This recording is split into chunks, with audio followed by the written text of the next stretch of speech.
पहले लेक्चर के अंदर हमारे आसपास के पदार्थ में हमने उसके थोड़े गुणधर्म के बारे में जानकारी ली थी। क्रियाकलाप 1.1 और क्रियाकलाप 1.2 के अंदर हमने जानकारी ली थी। अब उससे थोड़ा एक स्टेप आगे चलते हैं। इससे एक स्टेप थोड़ा आगे चलते हैं कि पदार्थ के कण के गुणधर्म लिखो। पदार्थ के कण के गुणधर्म क्या होते हैं उसके बारे में हम एक स्टेप थोड़ा आगे चलते हैं।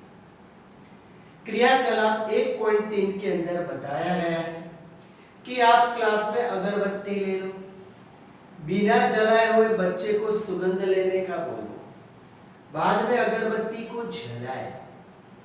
अगरबत्ती को जलाने की वजह से थोड़े दूर रहकर बच्चों को सुगंध के बारे में पूछे तो बच्चे बता सकते हैं कि दूर से भी उसकी सुगंध आने लगती है। उसकी वजह क्या होती है? तो उसकी वजह ये होती है कि पदार्थ के कण निरंतर गतिशील होते हैं, क्योंकि कण में गतिज ऊर्जा होती है। जब तापमान बढ़ता है तो तापमान बढ़ने से कणों की गति तेज हो जाती है। इसलिए तापमान बढ़ने की वजह से पदार्थ के जो कण होते हैं उसकी गतिज ऊर्जा भी बढ़ जाती है।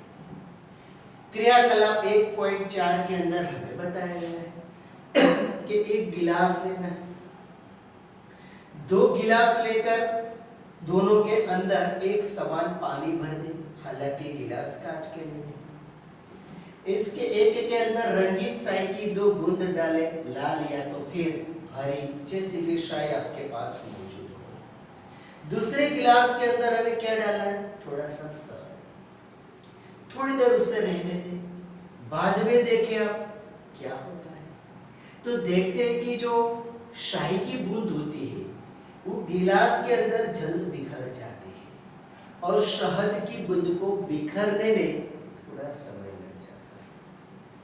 क्रियाकलाप 1.5 के अंदर भी हमें यही बात बताई है कि हम 2 गिलास लेते हैं, एक गिलास में ठंडा पानी और एक गिलास में गर्म पानी लेते हैं। दोनों में एक समान तौर पर रंगीन स्याही की बूंद डालते हैं। क्या होता है? तो जो गर्म पानी होता है उसके अंदर स्याही के कण जल्द ही मिश्रित हो जाते हैं और ठंडे पानी में स्याही के कण अंतः मिश्रित होने में थोड़ा समय लग जाता है। तो पदार्थ के कण अपने आप ही एक दूसरे के साथ अंतः मिश्रित हो जाती है, एक दूसरे के साथ घुल जाते हैं। ऐसा क्यों होता है? तो आगे वाले लेक्चर में देखा था कि कणों के बीच में रिक्त स्थान होता है। एक कणों के बीच में रिक्त स्थान होते, उसके अंदर दूसरे कण डाल दिए जाए तो वो रिक्त स्थान के बीच में दूसरे कण समाविष्ट हो जाते हैं, इसलिए दूसरे में अंतर मिश्रित हो जाते हैं। 2 विभिन्न कणों का स्वतः मिलना ही विसरण कहलाता है। पानी के अंदर स्याही की बूंद मिश्र हो जाती है तो इसे विसरण कहा जाता है। जैसे जैसे तापमान बढ़ता है वैसे वैसे विसरण दर भी तेजी से बढ़ता है। पदार्थ के कणों के बीच एक बल कार्य करता है। यह बल कणों को एक साथ रखता है। हमें क्रियाकलाप 1.6 के अंदर बताया गया है कि लड़कियों का या तो लड़कों का एक ग्रुप है।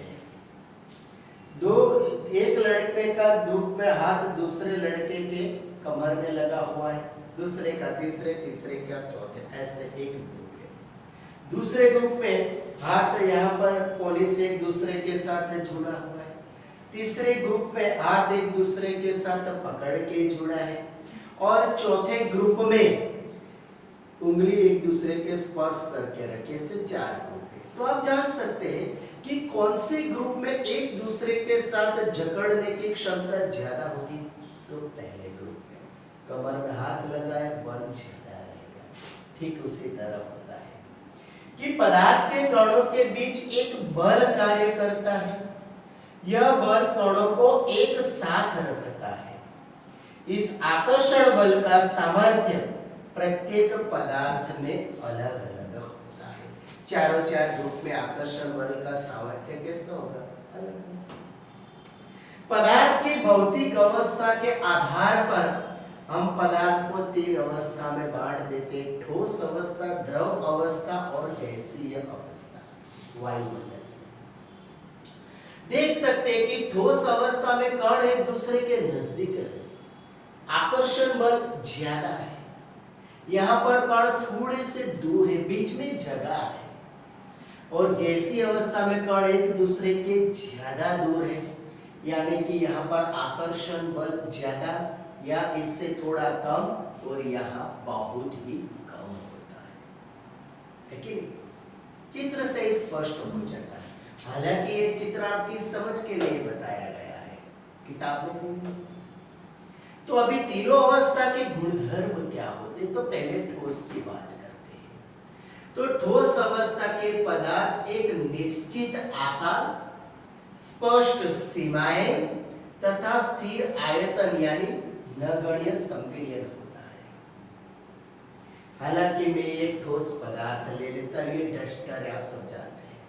इसका एक निश्चित आकार है, सीमाएं हैं और स्थिर आयतन भी है, यानी कि इसका संपीड्यता नगण्य होती, नहीं के बराबर होती है।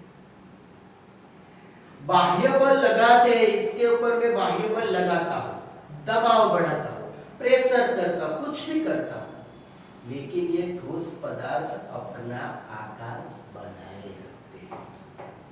बाह्य बल लगाने पर भी ठोस पदार्थ अपने आकार को बनाए रखते हैं। अब बल लगाने पर ठोस पदार्थ टूट सकते हैं, लेकिन इसका आकार नहीं बदलता, इसलिए ये दृढ़ होते हैं। हालांकि ये चौक लेता हूं, इसके ऊपर बाह्य बल लगाता हूं, उसका आकार बदल गया, टूट गया, लेकिन आकार नहीं बदलता। ठोस का ठोस, ये द्रव या गैस हो गया नहीं, टूट गया, लेकिन अपना आकार बनाए रखता है। सही है कि नहीं? चलो, ठोस पदार्थ तरल नहीं होते, इसलिए उसका बहाव नहीं होता। अब तरल क्या होता है, बहाव क्या होता है? जैसे कि पानी को यहाँ मैं थोड़ी देर रखूं तो पानी यहाँ पर पड़ा रहेगा या बहने लगेगा? तो आप बोलोगे वो तो बहने लगेगा, तो वो बहाव होता है। बहने का जो एक गुणधर्म होता है, बहाव का जो एक गुणधर्म होता है, ऐसे पदार्थ को हम तरल कहते हैं, है ना? द्रव अवस्था में देखेंगे। स्पंज यानी एक समुद्री के अंदर से मिलता हुआ एक प्राणी, हालांकि वो अपना सोफा होता है, उसके अंदर जो डनलोप होता है ना, वैसा। आप डनलोप पकड़ के ही चलो, तो उसके अंदर आपने देखा होगा बहुत छोटे छोटे छिद्र होते हैं। जब आप उसके छिद्र के अंदर वायु होता है, जब उसे आप दबाते हो तो क्या होता है, वो छिद्र में से वायु बाहर निकल जाती है, जिसका उसका संपीड़न हो जाता है। हालांकि आप छोड़ दो तो छोड़ने की वजह से वापिस हवा वो छिद्र के अंदर दाखिल हो जाती है और वो अपना मूल आकार में परिवर्तित हो जाता है। ठीक है, ये स्पंज जो होता है ऐसा पदार्थ होता है। ये ठोस अवस्था के गुणधर्म हो गए। हालांकि एग्जाम के अंदर ये क्वेश्चन 2 नंबर का है और ये क्वेश्चन 2 या 3 नंबर का आता है, आपको अच्छे से तैयार कर देना है, स्क्रीनशॉट लेना है। और खास अब आपकी 9वीं कक्षा जो है स्टार्ट हो ही गई है, तो साइंस का एक चौपड़ा बनाना है।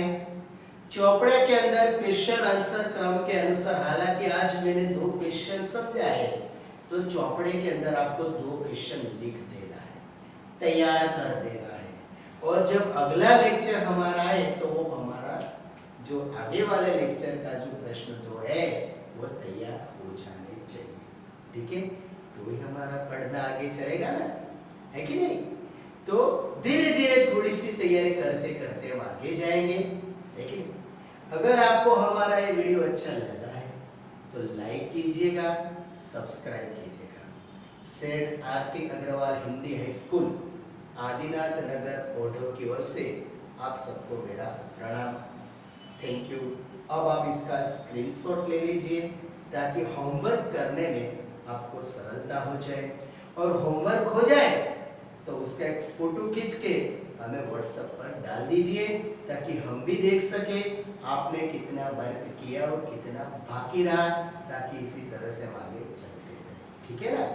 स्क्रीनशॉट होमवर्क हमें भेजना है, लाइक सब्सक्राइब करना है, और 9वीं कक्षा में अगर आज भी किसी को एडमिशन लेना बाकी रह गया है उसको बोल दीजिए ताकि पढ़ाई का काम हो सके।